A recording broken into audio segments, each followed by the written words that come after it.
სადგაქრა და რატომ დუმს ნიკა გილაური პოლიტიკურ წრეებში აქტიური განხილვის შემდეგ ამით მედია ინტერესდება. რადიო თავისუფლებამ საგამოძიებო რეპორტაჟი მოამზადა, საიდანაც ცნობილი ხდება, რომ ყოფილ პრემიერ-მინისტრს, რომელიც პროევროპული აქციების მხარდამჭერი იყო, ქართული ოცნების ხელისუფლებამ ძვირად ღირებული ქონება დაუყადაღა. საუბარია 4 მილიონიან სახლზე, რომელიც იძულებით აუქციონზე გაიყიდა.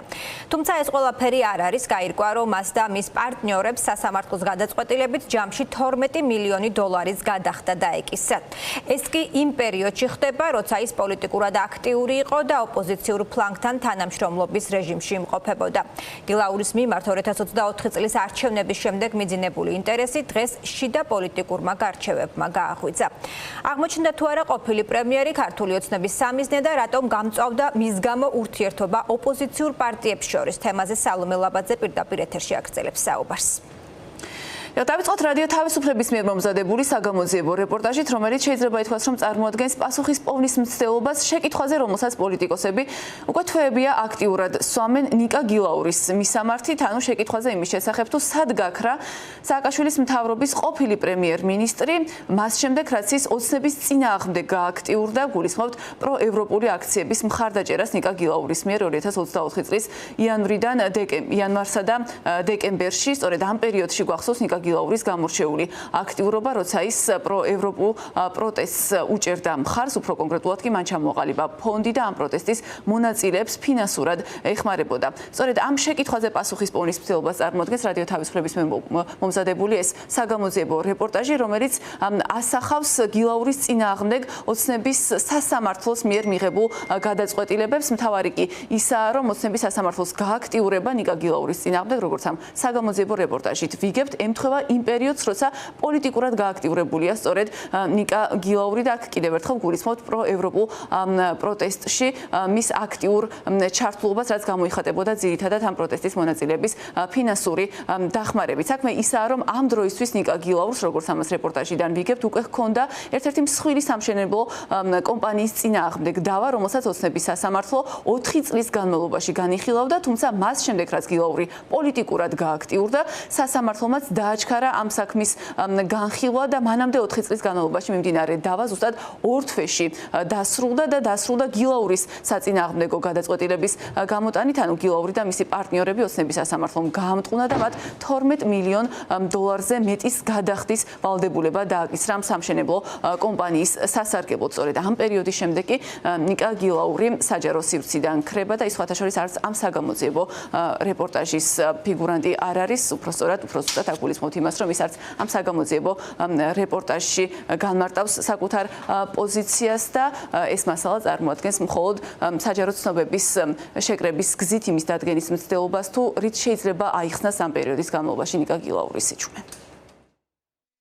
ეს ონლაინ აუქციონია, სადაც სახელმწიფო ხშირად ჩამორთმეულ ქონებას ყიდის. ახლა ხედავთ, როგორ გაიყიდა დაახლოებით 1 თვის წინ გამართულ აუქციონზე თითქმის 4 მილიონ ლარად წავკიში, 3000 კვადრატულ მეტრზე მეტი ფართობის მიწა და მასზე აშენებული ფეშენებელური ვილა, ეზოში ღია აუზით, ჩოგბურთის კორტითა და ფარეხით.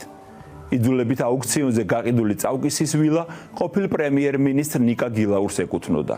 ეს მისი ერთადერთი სახლია საქართველოში, საჯარო რეესტრის მონაცემებით.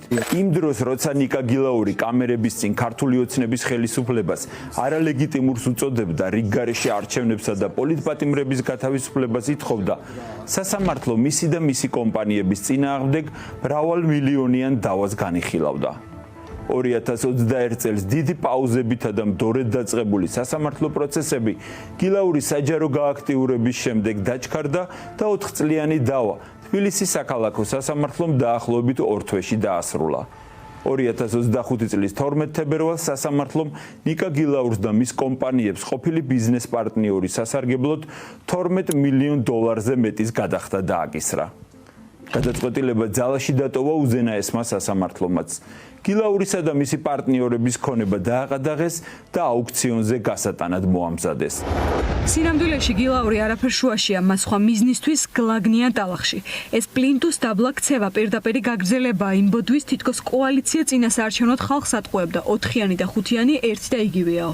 ვიღაცეებს, ვინც ხდებს მოუწოდებს საჯაროდ პარტიულობაზე მაღლა დადგომისკენ, დღემდე ღელში აქვს გაჩხერილი არა მხოლოდ ის, რომ ჩვენმა კოალიციამ ამ სხვებთან შედარებით ყველაზე კარგი შედეგია ჩვენა იმ ვითომ არჩევნებზე, არამედ ისიც, რომ ის ერთადერთია წინასაარჩევნო კოალიციებიდან, რომელიც არ დაიშალა დღემდე. სულ თქვენ ზურა გირჩი-ჯაფარიძის მიერ სოციალურ ქსელში გამოქვეყნებულ პოსტს გაეცანით, რომელიც უფრო ვრცელი შინაარსისაა და ეძღვნება სწორედ იმ ბრალდებებზე პასუხს, რომლებიც კოალიცია ცვლილებისთვის მისამართით ძირითადად ისმის ნაციონალური მოძრაობის ლიდერებისგან, მათ შორის მიხეილ სააკაშვილისგან. ამ პოსტში ზურა გირჩი-ჯაფარიძე წერს, რომ ნიკა გილაური მართალია იყო დამფინანსებელი ამ კოალიციის, თუმცა მას ათობით მილიონი, როგორც ამას მიხეილ სააკაშვილი აღნიშნავს, არ ჩაუდია ამ კოალიციის საქმიანობაში და ის ასევე არ ითხოვდა კოალიციის შესვლას ოცნების პარლამენტში, რასაც ასევე აქტიურად ამტკიცებს მიხეილ სააკაშვილი. ჩვენ მიხეილ სააკაშვილის კიდევ ერთი პოსტი გამოქვეყნდა გუშინ სოციალურ ქსელში, სადაც მესამე პრეზიდენტი აღნიშნავს იმას, რომ ნიკა გილაური იყო სწორედ ის პირი, რომელიც მესამე პრეზიდენტის მტკიცებით ნიკა გილაური და მისი ძმა ასევე საქართველოს ბანკის მფლობელი ირაკლი გილაური არიან ის პირები, რომლებიც ივანიშვილისგან დამოუკიდებლად მისი განმარტებით ვერ იმოქმედებდნენ, ამიტომ ამ პირის მიერ ნიკა გილაურის მიერ კოალიციის დაფინანსება მესამე პრეზიდენტის განმარტებით აჩენს ძალიან ბევრ შეკითხვას, რომელსაც სწორედ ამ კოალიციის წარმომადგენლებმა უნდა უპასუხონ. თემაზე აქტიურობს ასევე სოციალურ ქსელში ანი წითლიძეც, ნაციონალური მოძრაობის ერთ-ერთი ლიდერი, რომელმაც შესაბამისი დოკუმენტებიც გამოაქვეყნა და ამ მასალებზე დაყრდნობით ამტკიცებს იმას, რომ წავკისში ნიკა გილაურის მიერ გაყიდული სახლი, უფრო სწორად სახლი, რომელიც მას აუქციონის წესით ჩამოერთვა და ამის შესახებ არის სწორედ რადიო თავისუფლების საგამოძიებო რეპორტაჟშიც საუბარი. სინამდვილეში მისმა ნათესავმა შეიძინა, რაც ანი წითლიძის განმარტებით შესაძლოა წარმოადგენდეს საზოგადოების მოტყუების მცდელობას ნიკა გილაურის მხრიდან. ბიძინა მეგრე იცის, ჯერ აგენტებს ბოლომდე გამოიყენებს. მერე კი როცა აღარ სჭირდება, ბოლომდე გაწირავს და გაანადგურებს. არაერთისთვის გაუკეთებია ასე, შენი და გილაურის ჩათვლით. ჯერ ორივე კარგად გამოგიყენათ, შენ 40 მილიონი მოგცა, სული გაგაყიდინა. მერე კი როცა გეგონათ, რომ ხელისუფლებას გადმოგაბარებდათ, შენ ციხეში გაგიშვა. გილაური კი დააყადაღა. ჯერ სათხართ, კიდევ უფრო შორს წავა. ნიკა გილაური არის ჟეო კაპიტალის სტამბოლის ოფისის ხელმძღვანელი. ამ კომპანიის აღმასრულებელი დირექტორი არის ირაკლი გილაური და ჟეო კაპიტალი არის საქართველოს ბანკის მფლობელი. შემჩნეულია მათ შორის ამერიკელების მიერ რუსეთთან ინტენსიურ ურთიერთობებში. ამერიკის შეერთებული შტატების კონგრესი საუბრობს ამ კომპანიის ივანიშვილთან მჭიდრო კავშირებზე. ეს არის ჩვეულებრივი ფაქტი. ახლა ვკითხოთ ჩვენს თავს. გილაურები, რომელთა კეთილდღეობა მთლიანად ივანიშვილზეა დამოკიდებული. ფულს რომ ივანიშვილის ნებართვის გარეშე ვერ მოგცემდათ, ამაში ვინმეს ეჭვი ეპარება. კარგი ვთქვათ, დავუშვათ ერთი წუთით, რომ ივანიშვილს არ კითხეს. რა მოუვიდოდა ამ შემთხვევაში გილაურებს? შეინარჩუნებდნენ თუ არა ბიზნესს, თუ ახლა სრულიად უფულოდ დარჩენილი ღარიბაშვილის გვერდით აღმოჩნდებოდნენ. პარლამენტში რომ არ შეხვდით, ეს იყო სწორი გადაწყვეტილება და ყოჩახ. მაგრამ ისიც ფაქტია, რომ გილაური ითხოვდა შედეგის აღიარებას. თუ ამასაც უარყოფთ. პარტია ახალი თავიდანვე იყო ერთიანი ნაციონალური მოძრაობის გასაყოფად შექმნილი გილაურის ბიზნეს პროექტი, რომელიც დაიშალა. როგორც ვიწინასწარმეტყველი, მალევე როცა ფული შეწყდა. ნიკა გილაური, როგორც გითხარით, საჯარო სივრცეში უკვე თვეებია აღარ ჩანს, მას შემდეგ რაც ის აქტიურობდა პროევროპულ პროტესტში. ამის შემდეგ მას ამ პროტესტის მონაწილეების მხარდასაჭერად შექმნილი ფონდიც დაუყადაღეს. რადიო თავისუფლების საგამოძიებო რეპორტაჟით კი გავიგეთ, რომ მის წინააღმდეგ გააქტიურდა ოცნების სასამართლოც და მას მანამდე მრავალი წლის განმავლობაში მიმდინარე დავა ისე დაუსრულეს, რომ ნიკა გილაურს დაეკისრა მრავალი მილიონის გადახდის ვალდებულება კონკრეტული კომპანიის სასარგებლოდ. თუმცა ამის მიუხედავად, როგორც ჩანს, ნაციონალური მოძრაობის ლიდერების ბრალდებები ნიკა გილაურის სავარაუდო კავშირის შესახებ ბიძინა ივანიშვილთან და ამის შესაძლო გავლენაზე იმ საქმიანობაზე, რომელსაც კოალიცია ცვლილებისთვის ახორციელებს და ახორციელებდა წარსულში, ისევ ძალაში რჩება.